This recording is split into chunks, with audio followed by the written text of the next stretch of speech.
Shalom, selamat pagi Bapak Ibu Saudara-saudara yang dikasihi oleh Tuhan Yesus.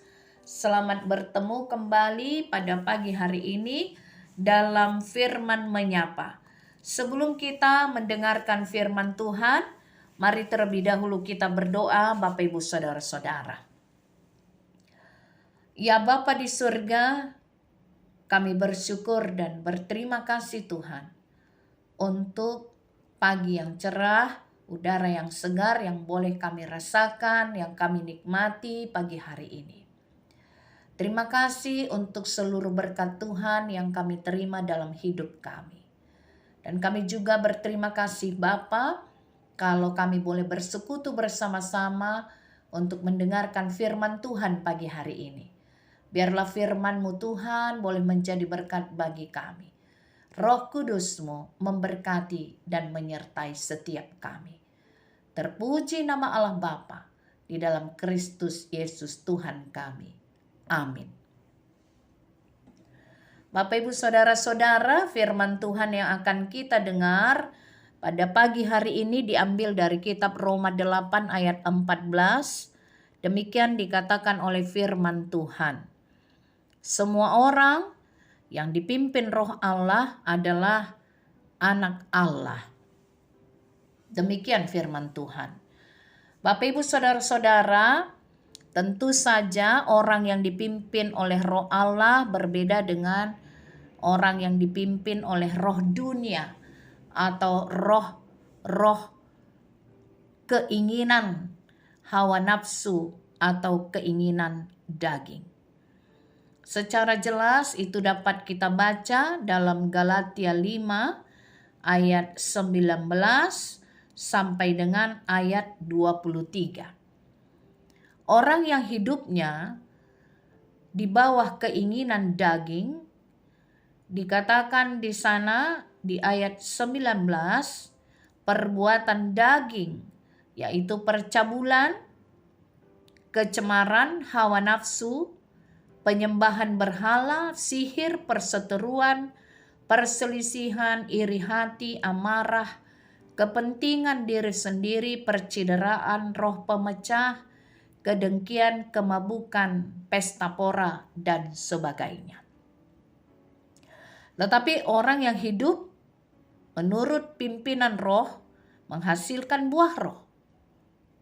Dan buah roh itu ialah kasih, sukacita, damai sejahtera, kesabaran, kemurahan, kebaikan, kesetiaan, kelemah lembutan, penguasaan diri.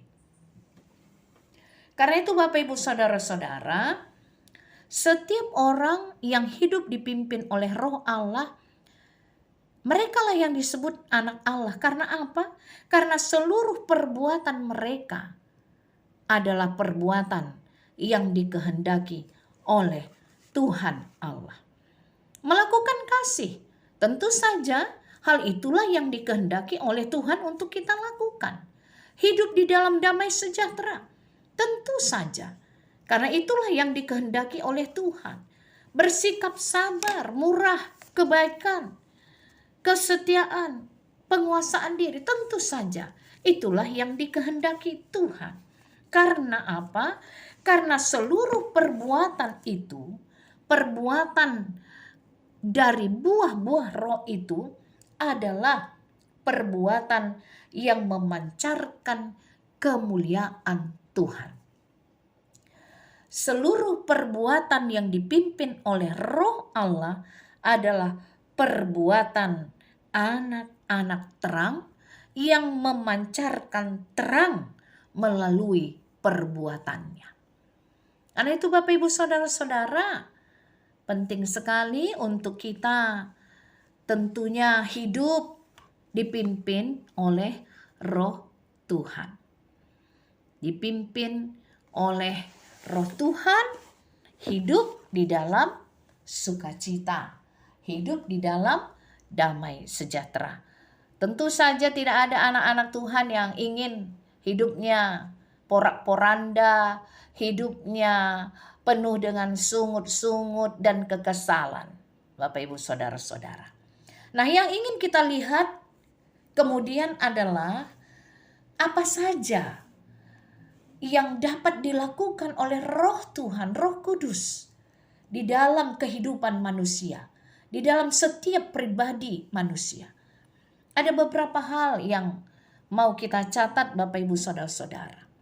Bahwa Roh Kudus atau Roh Tuhan membuat kita saling mengerti dan membuat kita bersatu. Satu di dalam tubuh Kristus. Saling mengerti walaupun kita beragam budaya, beragam suku, tetapi di dalam satu kesatuan hati untuk melakukan kehendak Tuhan.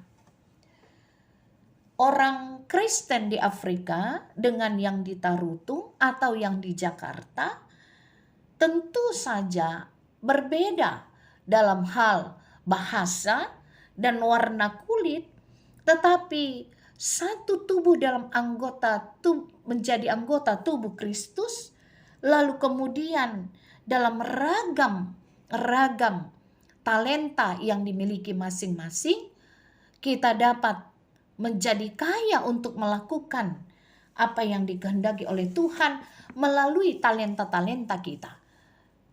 Kita dapat mempermuliakan Tuhan. Jadi Roh Tuhan itulah yang membuat kita saling mengerti, saling memahami.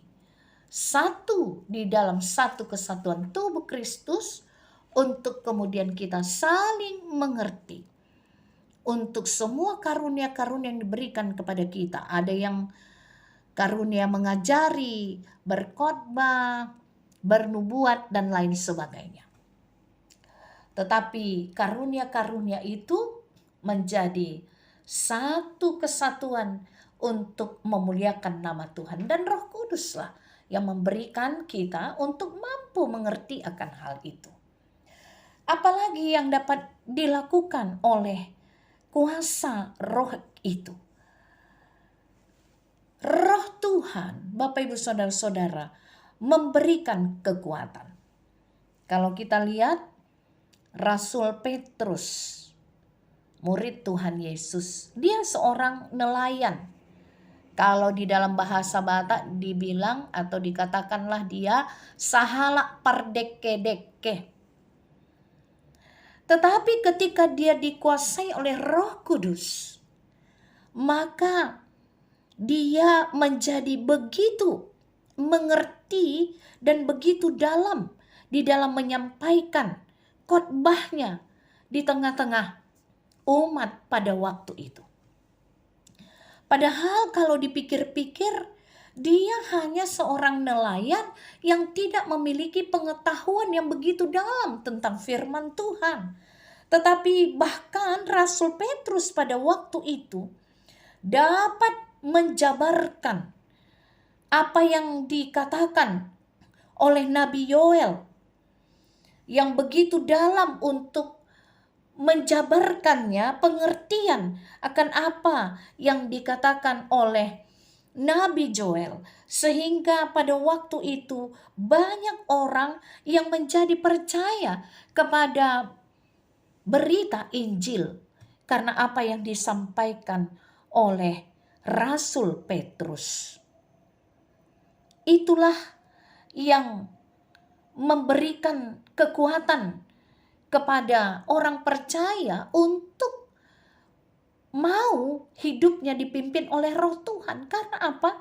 Karena Roh Tuhan itu memiliki kuasa untuk memberi kita kekuatan, Bapak Ibu Saudara-saudara. Kita diberikan kemampuan, semangat, mempunyai prakarsa, inspirasi. Roh Tuhan itu seperti motor penggerak bagi orang-orang yang percaya. Sehingga memiliki semangat baru, memiliki inspirasi dan prakarsa untuk membuat suatu karya. Dan semua karya yang dilakukan itu untuk kemuliaan nama Tuhan. Karena itulah Bapak Ibu Saudara-saudara, Roh Tuhan yang ada pada kita itu jangan kita tolak. Kalau di dalam buku ND ada dikatakan dalam lagu Suarani Tondi, suara roh Tuhan. Seringkali orang menolak suara Roh Kudus. Karena itu jangan kita tolak suara Tuhan, roh Tuhan itu. Bapak, Ibu, Saudara-saudara, karena itulah yang membimbing kita, mengajari kita. Bahkan yang membuat kita mengenal tanda-tanda zaman atau roh-roh zaman.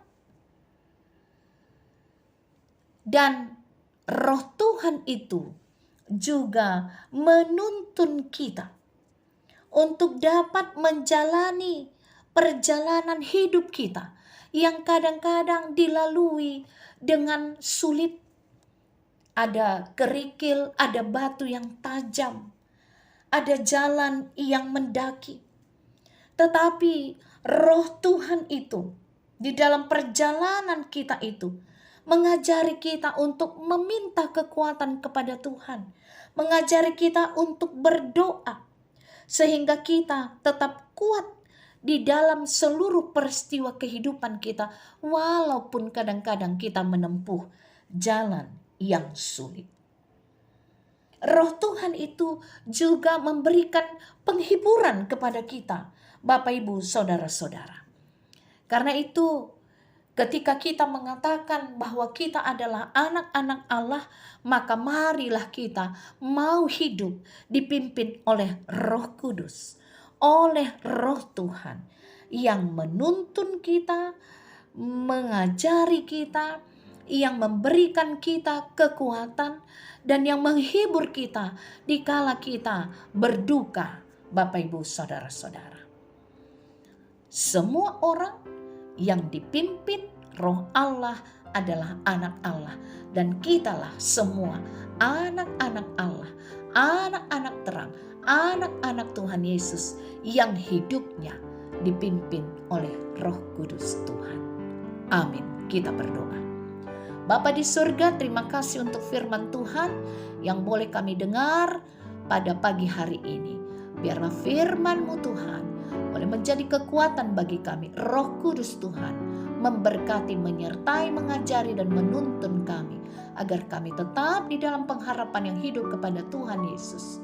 Kami dituntun untuk melewati jalan-jalan kehidupan kami. Terima kasih Bapa.